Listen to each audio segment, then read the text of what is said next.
Camarades des peuples d'Afrique, mes chers frères et du Burkina Faso, peuple de l'AES, je vous ai dit de biper Draman. Est-ce que vous l'avez bipé? Bipez-moi Draman ici, là. Mettez en commentaire Draman Ouattara. Frère, taguez-le. Parce que là, il est en train de faire les chiens morts à Paris. André, il est mort là. Tu n'es pas mort, hein? Tu vas bien. On sait que tu vas bien. C'est stratégie que tu es en train de faire. De communication, on sait. Paul Biya là. Paul Biya a gâté ce dossier. Donc, il faut te lever. On ne te calcule même pas. Bipez-le moi. Il va venir voir ce que Ibrahim Traoré est en train de réaliser dans son pays avec si peu. Sans dette. Avec les moyens endogènes. Frère, bipez-moi ce vieux Kotougou. On va regarder la vidéo ensemble. Et puis, on va décortiquer tranquillement et aisément. C'est les aguisailles. On n'est pas dit j'ai rempli l'Afrique.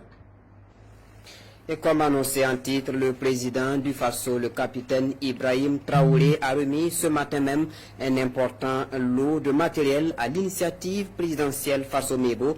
C'est un lot d'un millier de machines et véhicules dont les clés ont été remises par le chef de l'État au coordinateur national de l'initiative présidentielle Faso-Mebo, le commandant Zodnoma Ahmed Sakandé. Ce matériel est composé de véhicules pick-up 4x4, de machines recyclées, de bulldozers, de pelles hydrauliques, de pelles chargeuses, de niveleuses multifonctionnelles, de compacteurs, de bétonnières, de camions grues, de camions bennes, de camions citernes, de porte-chars, de camions ateliers, de projecteurs mobiles. Ce matériel constitue le premier lot de la première phase d'acquisition dont le coût d'investissement global est estimé à 200 milliards de francs CFA.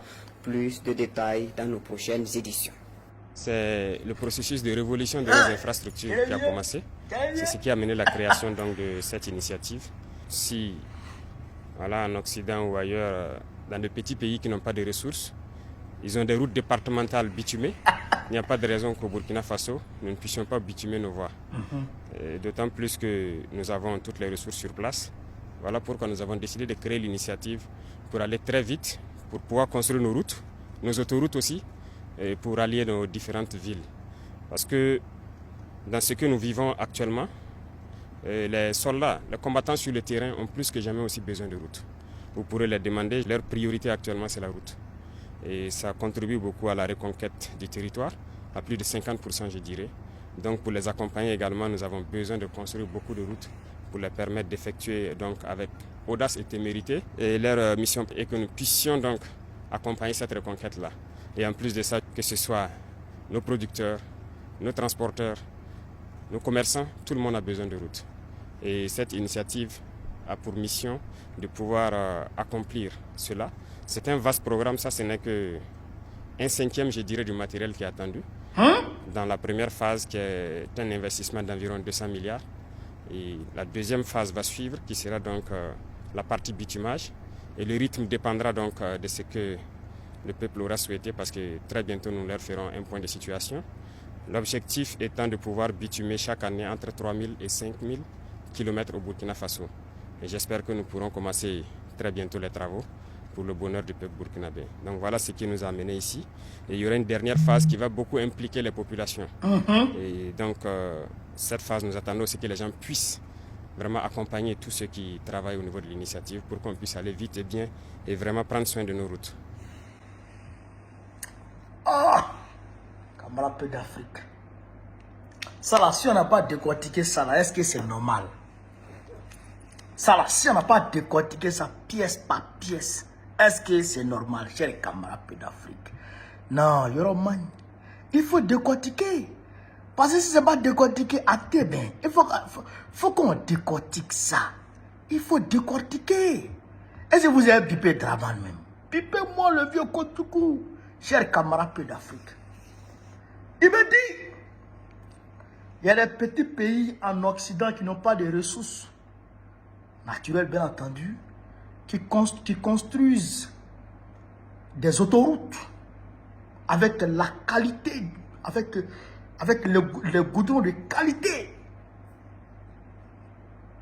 Et nous, qui avons tout, nous on roule sur la terre rouge. nos véhicules vont s'embourber. Comme cela s'est fait entre Daloa et Gagnoa, entre San Pedro, chez camarades Peu d'Afrique, et Gagnoa, San Pedro, Gagnoa, la route San Pedro, sur la route de la côtière. San Pedro Abidjan s'est gâté. De mon village, Séguéla, Kani, c'est gâté. C'est moi, je vous parle. Séguéla, Kani, à là où je vous parle, là, aujourd'hui, on est le 28. Allez-y à Séguéla, et puis de Séguéla, allez-y à Kani, vous allez voir s'il y a route. Séguéla, Kani, je ne pas de ma région natale, allez-y voir s'il y a route là-bas. Alors, le capitaine dit, on ne peut pas accepter ça. Les petits pays comme la France, bon, il n'a pas dit la France, mais moi j'ajoute dessus. Les petits pays comme la France qui n'ont pas de ressources naturelles. La France n'a pas de pétrole, elle n'a pas de gaz, elle n'a rien. Mais toutes ces routes sont bitumées. Les routes départementales, les routes nationales, tout est bitumé. Les autoroutes, les périphes, tout est bitumé. Tout. Ça vient d'où? Ça vient de l'Afrique. Donc, comme nous-mêmes, on est en Afrique, nous-mêmes, on sait maintenant ce que nos ressources là, ce que ça vaut, et puis ce qu'on peut faire avec ça. Donc, nous-mêmes, on fait ça, on travaille nos ressources naturelles. C'est ce qu'elle est en train de dire ici. Deuxièmement, chers camarades Peu d'Afrique, on va aller petit à petit. On dit ici, chers camarades Peu d'Afrique, remise d'équipements à l'initiative présidentielle Faso Mebo. Frère, 1 millier d'engins remis par le chef de l'État. Autour de 5000 km de routes à bitumer par an. 5000 km de routes. 5000 km de routes à bitumer par an. Est-ce que vous avez compris ça? 5000 km par an. Ibrahim Traoré, il a 5 ans à faire d'abord, avant de parler d'élection. Donc ça fait 5000 km de route. Abidjan, Ouangolo-Dougou, ça fait environ 1000 km. Abidjan, Ouangolo-Dougou, tu traverses la Côte d'Ivoire en deux. Ça fait 1000 km. Donc ça veut dire que tu fais bitume de ça une fois, 2 fois, 3 fois, 4 fois, 5 fois. C'est-à-dire que, chez Peu d'Afrique, il n'y aura pas de route départementale, ni de route nationale au Burkina Faso qui ne va pas avoir goudron. Toutes les routes du Burkina Faso seront goudronnées. C'est ça que ça veut dire ici. Ça là, le capitaine est en train de vous dire que les routes que vous empruntez et puis souvent vos reins vous font mal, tout ça là, c'est fini maintenant. Lui, il a pris la décision. Tout le monde sera servi, tout le monde aura goudron. C'est ça que ça veut dire d'abord. 5000 km par an. J'ai un camarade Peu d'Afrique. On dit un lot de plus de 900 engins qui a été remis ce matin par le président du Faso, chef de l'État, le capitaine Ibrahim Traoré, au coordonnateur national de l'initiative présidentielle Faso Mebo, le commandant Zoudnoma Ahmed Sakandé. Ce matériel est composé de véhicules pick-up 4x4, de machines recycleuses, de bulldozers, de pelles hydrauliques, de pelles chargeuses, de niveleuses, de bétonnières, de camions grues, de camions bêtes, de camions citernes, de porte-chars, de camions ateliers, frère, d'engins compacteurs, de projecteurs mobiles, etc. Camarades Peu d'Afrique, je voudrais ici qu'on décortique cette petite partie d'abord. Ensuite, regardez les images. Regardez les images. Regardez les images. C'est marqué dessus Faso Mebo. Faso Mebo. Faso. Regardez sur les véhicules là. Hein. Regardez sur les véhicules là. C'est Faso Mebo, Faso Mebo, Faso Mebo, Faso Mebo. Ouais, non? Ouais, les véhicules. C'est vrai qu'il y a la marque du fabricant dessus qui est Chantouille. Mais c'est C'est l'initiative Faso Mebo qui est flanquée sur toutes les machines, sur tous les engins. Regardez ça. Vous voyez ça, non? Même sur les voitures, c'est Faso Mebo. Vous voyez l'étiquette Faso Mebo. Revoyez, allez-y revoir les images là. Je vais voir si je peux en mettre ici. Mais allez-y revoir les images. C'est Faso Mebo qui est dessus.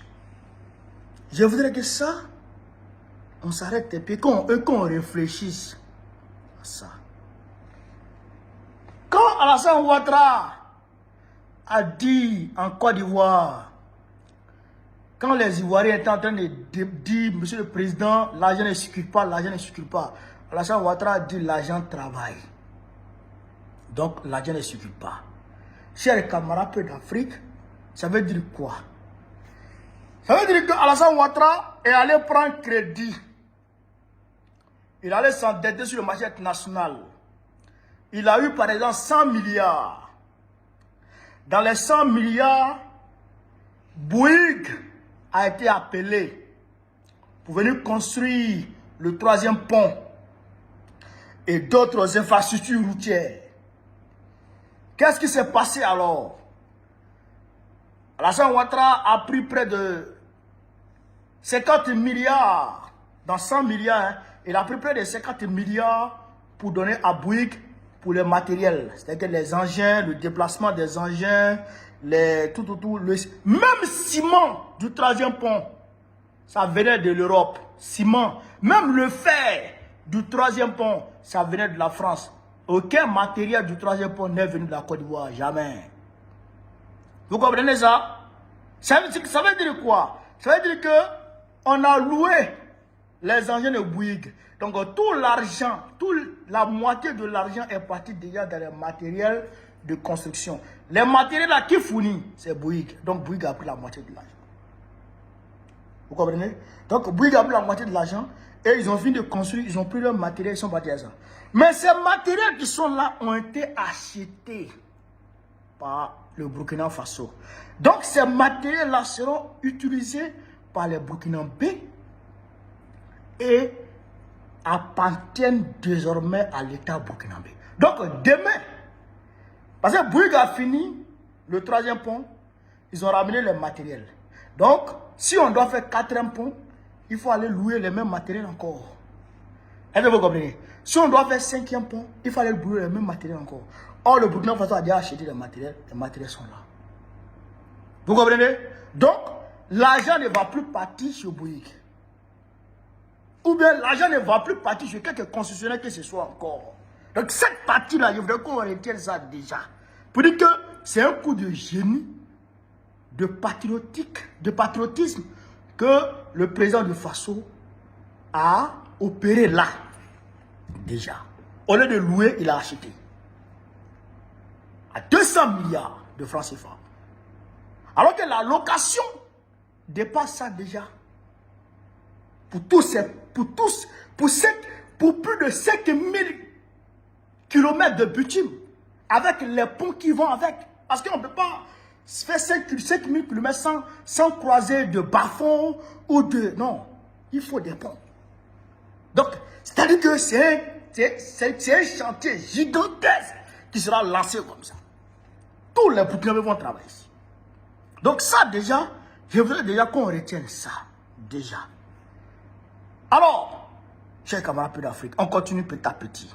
Donc, coup de génie du capitaine. Pour le capitaine Ibrahim Traoré, qui a passé en revue toutes les machines et véhicules livrés, ce matériel constitue le premier lot pour la première phase d'acquisition dont le coût d'investissement global est d'environ 200 milliards. Donc le coût d'investissement global est d'environ... Donc, c'est-à-dire que les machines que vous voyez là même là, c'est pas tout. Ça c'est, il a dit 1/5. Le reste arrive. Le reste arrive. C'est-à-dire qu'il y a ce que vous voyez là, il y a son 4 encore qui doit venir. Est-ce que vous comprenez ça? Les 900 que vous avez vus là, il y a 4 fois 900 encore qui arrivent. Oui, ça arrive encore. Comme lui-même il a dit, c'est le processus de révolution des infrastructures du Burkina Faso qui a commencé comme ça. Frère, non, Yoromani. Ça veut dire que il y a environ 3600 engins encore qui doivent venir. Dans les 200 milliards là, il y a environ, frère, 3600 engins encore qui doivent venir. Est-ce que le peuple burkinabé et le peuple africain réalisent ce qui est en train de se passer là au Burkina Faso? À la réalité, c'est un vaste chantier qui va absorber au moins 50% du taux de chômage au Burkina Faso. Au moins 50% du taux de chômage au Burkina Faso. Parce qu'il dit la prochaine phase, c'est le bitumage. Les chantiers vont s'ouvrir. C'est-à-dire qu'il y aura des Burkinabés qui vont conduire ces machines-là. Donc déjà, il y a 900 machines qui sont déjà là. 900 engins. Donc on a bien les chauffeurs. Pour rouler les voitures, là, on a bien les chauffeurs. C'est les Burkinabés qui vont conduire.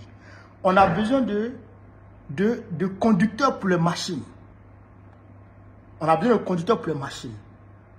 Toutes les machines que vous voyez là, on a besoin de conducteurs pour ça. Celles qui vont venir encore, on a besoin de conducteurs aussi pour ça. Est-ce que vous comprenez ça? Donc il faut dire que environ, frère, 4000 à 5000 personnes dont on a besoin déjà pour conduire. Oui, 4 à 5 000 personnes dont on a besoin pour conduire. Maintenant, pour travailler sur le chantier,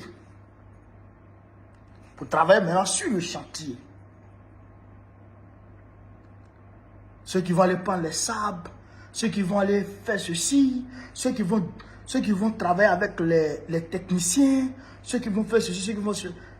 C'est des... Sur combien de kilomètres? 5000 km par an. Le capteur est là. Au moins pour 10 ans. Bon, je ne sais pas, les chantiers vont prendre 5 ans. Mais prenons 5 ans déjà. 5000 fois 5, on est déjà à 25 000. 25 000 km. Donc, toutes les régions du Burkina Faso, là, toutes les régions du Burkina Faso, il y aura du boulot. Tous les jeunes du Burkina Faso qui sont partout établis dans le Burkina Faso, partout établis au Burkina Faso, auront du boulot. Oui, ils auront du boulot. Ça là, ça me rappelle, c'est comme rappel d'Afrique. Après la guerre, la deuxième guerre mondiale en France, quand le plan Marshall a commencé, quand le plan Marshall a été lancé par les Américains, où ils envoyaient les équipements industriels en France et en Europe, pour commencer à réhabiliter les infrastructures qui avaient été brûlées, qui avaient été détruites par les Allemands, ou pour rénover, ou pour construire d'autres infrastructures. Il y avait du boulot à gogo. Il y avait du boulot à gogo. C'est à ce moment, il y a eu la naissance des foyers. Foyer malien, foyer sénégalais en France. Houphouët-Boigny n'a pas accepté qu'il y ait foyer ivoirien. Bon, je pense que le président burkinabé aussi n'a pas accepté qu'il y ait foyer burkinabé. En tout cas, les foyers maliens, les foyers trucs, c'est comme ça que c'est venu. On cherchait les gens pour venir en France pour venir travailler. Vous comprenez ça? Vous comprenez? Parce que les vastes chantiers avaient été ouverts et les gens avaient commencé à travailler. Vous comprenez?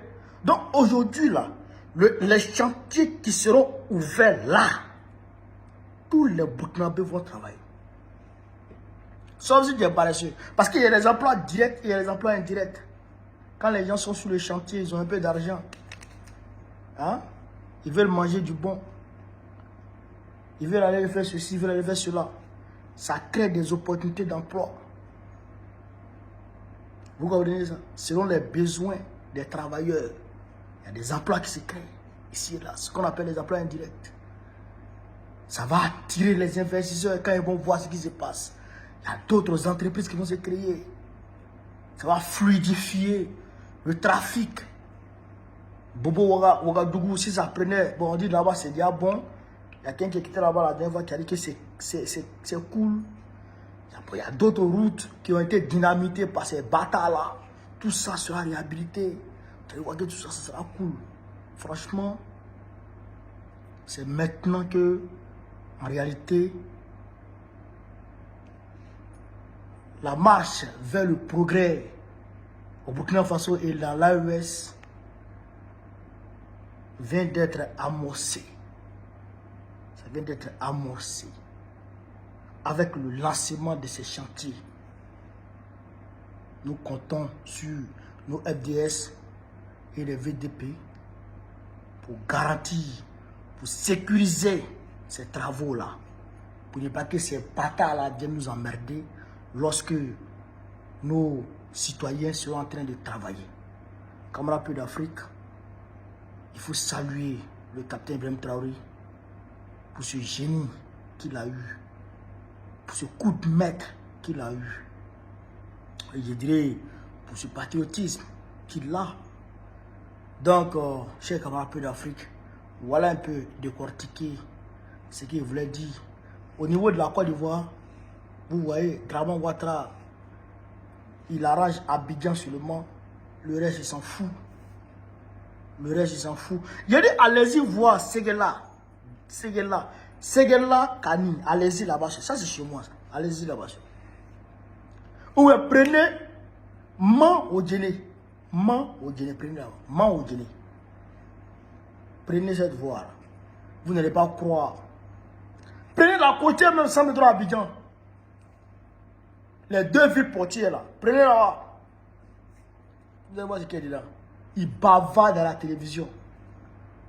Sur les 35 000 milliards de dettes. 35 000 milliards de dettes. Ça dépasse ça maintenant.